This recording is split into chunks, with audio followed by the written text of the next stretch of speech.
وبركاته. Dear friends and colleagues, distinguished guests, ladies and gentlemen, good evening. Hello and welcome everyone. Thank you for joining us, the virtual course Deep Dive into Clinical Research Part 1. My name is Dunya Al-Faraj. I'm emergency medicine and the clinical research consultant at King Fahd University Hospital in Khobar in Saudi Arabia. I'm very pleased to have this opportunity to be an organizer and moderator for this course. Let me begin by thanking you all for your interest and attending.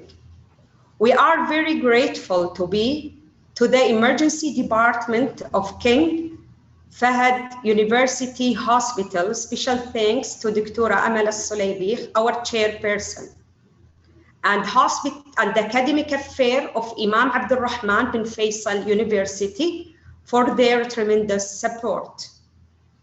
I would like to refer also to Co-Expo Company for their generous hosting, their hard work to make this event happen, and for organizing the event from A to Z to ensure it runs so smoothly. Also, for the scientific committee whose members have put together an engaging program. Special thanks to our talented and extraordinary medical students, Sarah Shawaf, Fatma Saeed, Rima Bamusa, and Noura Suwayman, who helped me in the past 8 months in each detail. We have put together an excellent and exciting, fully packed program to engage researchers with series of lectures and meet the expert speakers.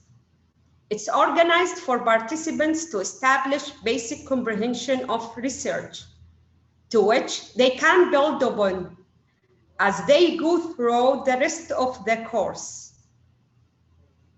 The aim of this course is to pave the steps to take from the start to the end of clinical research.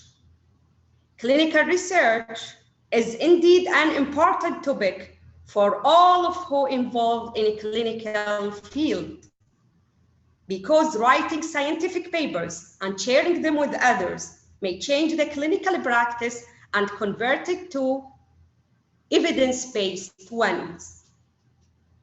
And the sad fact is that this course is not face-to-face. However, as this volatile time for safe way to meet, we decide still for the virtual way. Also to address wider audience and to host outstanding speakers from far away. We're delighted to have distinguished local and international speakers joining us in this course to share their expertise and knowledge that they acquire throughout the course of their careers. These speakers are pioneers in their specialty and excelling in the field of the research, where they are contributing and dedicating their time and effort to the medical and scientific community. We are fortunate to have such great speakers that you will get to meet during the course. In accordance with the current academic advancement in the Kingdom of Saudi Arabia in 2030 vision, we aspire to influence more research to be conducted and published from our institutions. Investing in research and development is essential to the Kingdom's short-term plan. There are more than 178 strategic objectives in the Saudi Vision 2030. Believe that more than 10% of these objectives are related to the research and development. Through research, our curiosity and the questions grow. Through research, we change, prosper, and improve. Through research, we found answers, solutions, and cures. Just a little housekeeping before we get started. If you have any question, please, during the presentation, type your question in Q&A box, not in chat, in a Q&A box. At the end of the lecture, I will direct your questions to the speaker, so speaker can answer your questions if time allows. If there is no time to answer all of your questions, you can reach me later at WhatsApp or email, and I will answer all of your queries or questions and receive your comments. Also, a recorded version of this webinar will be available for 30 days, and your questions or comments are welcomed throughout this period. Thank you again for joining us in this journey. We wish you all the best in the course. At this stage, I'm so pleased with the great honor to introduce you Dr. Mohammed Al-Shahrani. Dr. Mohammed Al-Shahrani, he is an ICU and emergency consultant, Director of the Critical Care Department, Director General at King Fahd Hospital of University. He is Vice Dean for Hospital Affairs, Associate Professor at College of Medicine in Imam Abdul Rahman bin Faisal University in Dammam in Saudi Arabia. Please join me in welcoming Dr. Al-Shahrani and deep dive with him into clinical research introduction.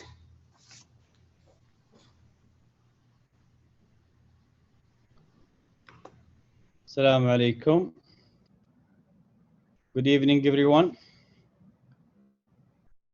First of all, I would like to thank Dr. Dunya for organizing this very excellent course. I'm a bit biased because this belongs to the Department of Emergency Medicine, my own department, but I know how much time invested on organizing this event, and it's clearly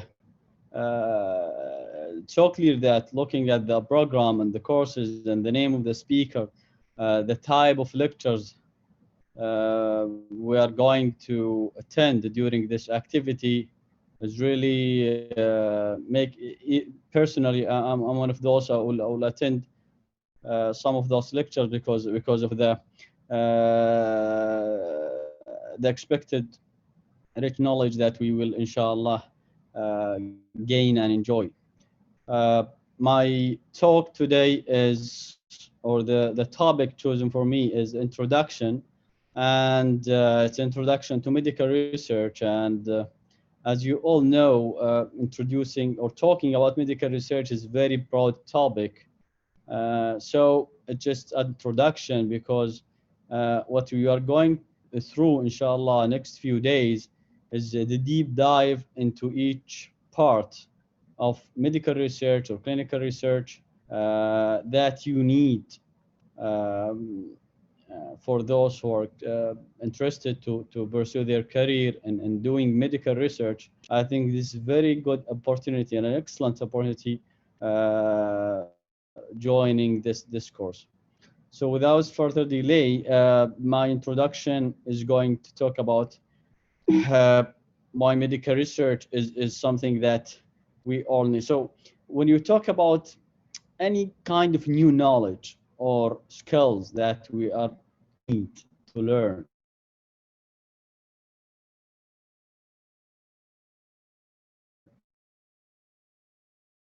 I do and I understand, and I cannot see anything more this statement more applicable than medical research or research in general, because research it's easy to attend many courses, many methodology courses, lectures, but without doing research you will never going to know the deep details and the pitfalls and challenges that every one of us need to know to overcome in the future. And this is any researcher, even the big names, the international figures that we know, they started small. So doing a research is the only way that you can learn. Yes, you need to start like this. You need to attend such workshops, such courses, but at some point you need to start.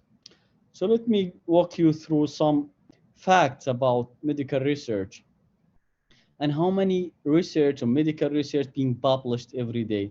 This slide is showing the growth in open access content in PubMed Central, and it started from 2000 to 2013, and you can see the number of articles published per year. So we're talking here about 1,200,000 almost, something around 1 million per year. This is only in PubMed Central. And this is tells you how much we are having, or how many articles we're having or being published every year. This is of course accumulative, but here I'm talking publishing Dr. is Mohammed not. Al-Shahrani, sorry for interruption. Could you please your slides? Really?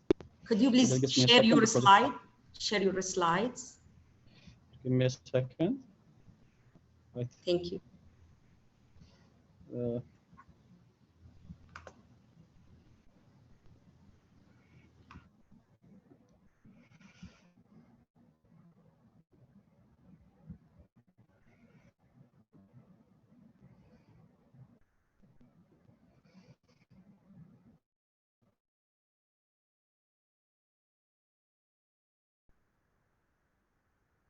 Just give me a second.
Hello, everyone. You see the slide? Yes. Proceed, Dr. Shahrani. Okay, sorry for that. I was expecting that because I shared it initially, but so I will not just because I already talked about the slide. So just telling that you need to do research practically, so you can learn exactly how the process goes. So this is a slide that I was referring to, and how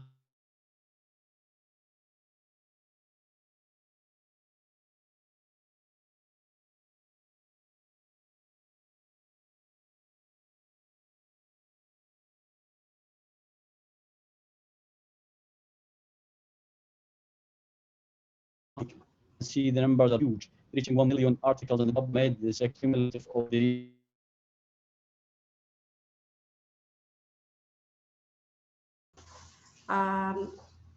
Dr. Shahrani, can you hear me?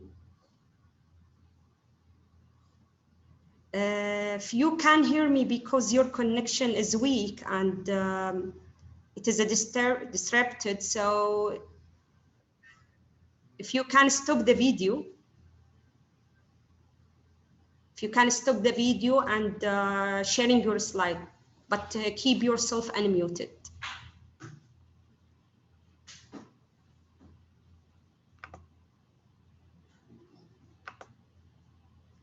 So till Dr. Al-Shahrani come back, I will answer some of your questions, which is in the Q&A box.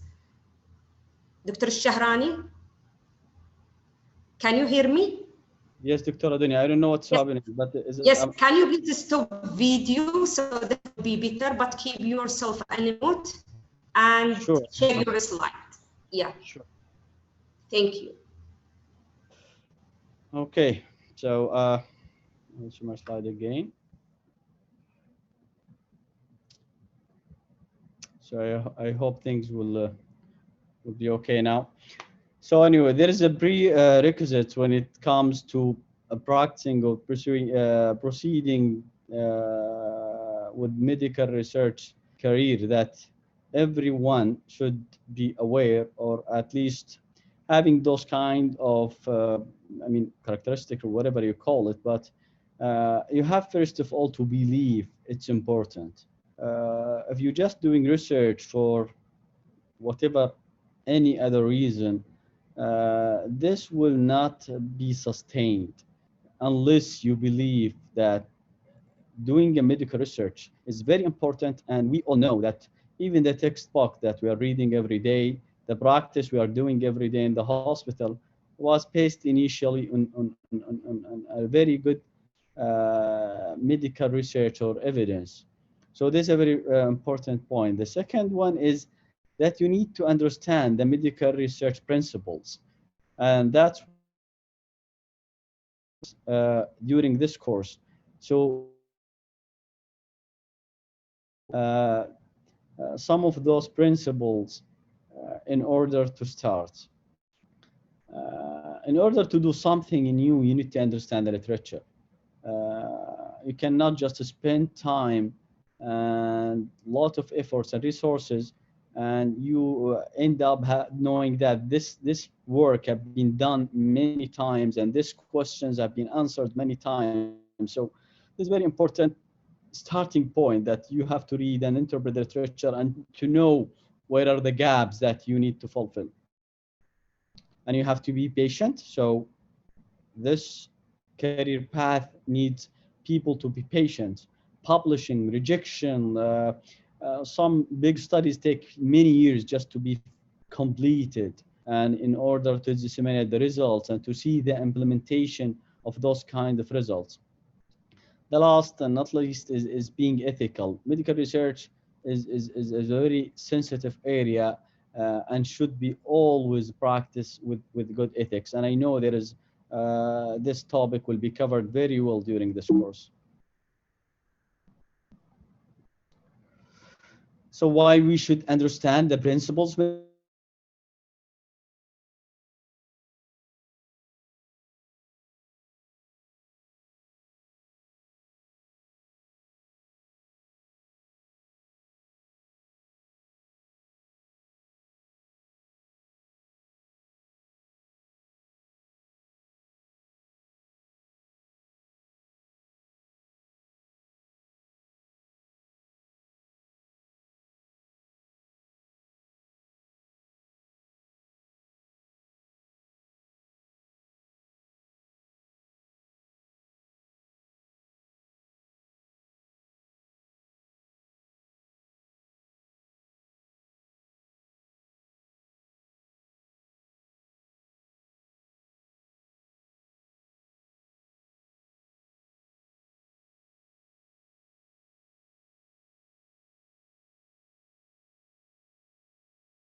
12 strokes, 2 serious GI bleeds in 2 years. But if we give anticoagulants, we will have 4 strokes only, but 4 major bleed per 2 years. So basically you are talking about 8 fewer strokes, 2 extra major bleed. So how many of you is willing to give anticoagulation with those numbers?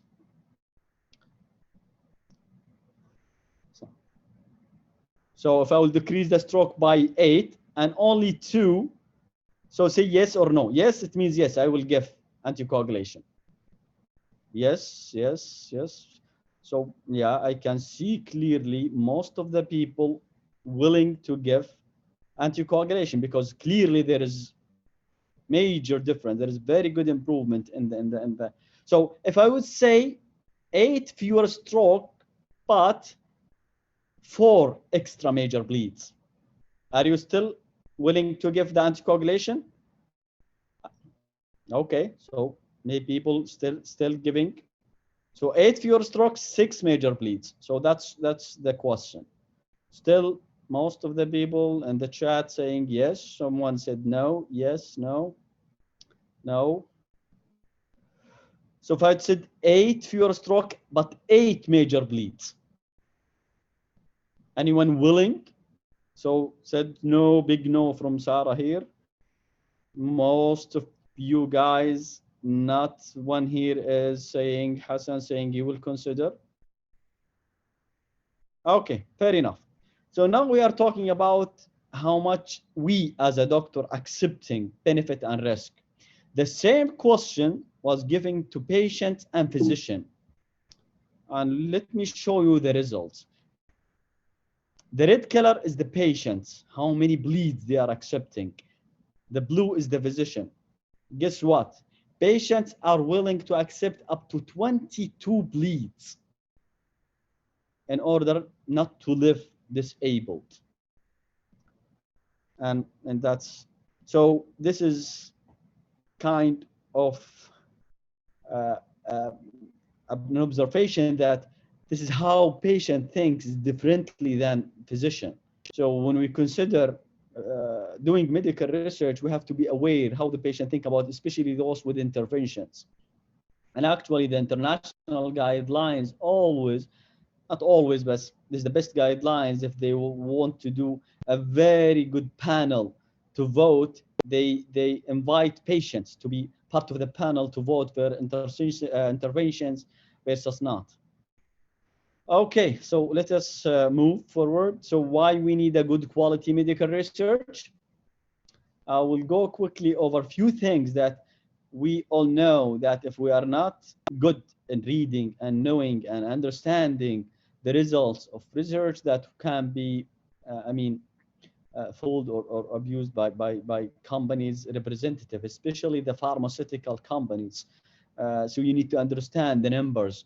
This is really a worthy intervention that we need to buy for our hospital, or you as a physician, you need to ask for. You need to understand those numbers, because sometimes statistics, if you're not really good at understanding them in a deep details, it can fool you. This slide showing you that payment by US pharmaceutical and medical devices to US medical journal editors. This is in the BMJ. This is a very, very interesting study. They just look at how much the journal editors, big journal editors, medical journal in the US, being paid by the pharmaceutical. Of course, this is not a direct payment, but like they are funding their research, they're supporting them. And you can imagine, look at the cardiologist is the highest paid like 10 million. And you can imagine how this might affect accepting publication in those journals, which we call conflict of interest. Those editors, if they are paying that much by those kind of pharmaceuticals, when there's a research product or a research talking about a product related to those pharmaceuticals, this might affect the publication and how the journal will deal with acceptance or rejection of those. So keep it in mind. one of the important things that medical research can help with is to overcome patients' goggle effect. We're all practicing in the hospital, and we can, and I know it's not uncommon to see patients or family telling you how to treat patients and why not to give this. I read in the internet and something like this. So sometimes you need to be scientifically sound so you can convince people by numbers and by science rather than by the knowledge they're reading, which is not quite enough. Also, research helps you to end their dependence on outdated, sorry, the slide is not completed, but this is to end their dependence on the outdated knowledge, sometimes practicing by just an experience or outdated knowledge that already changed. And there is just a recent example, for example, the hydroxychloroquine during the COVID era. We all heard about it last year, that it's one of the drugs that can be used, it might save lives.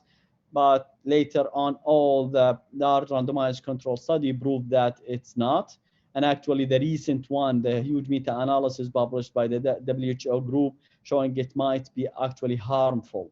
So this is very important, why we need to keep being updated on medical knowledge and research. So to summarize it, to free the clinician from practicing medicine by rote, by guessing work, by their variable experience.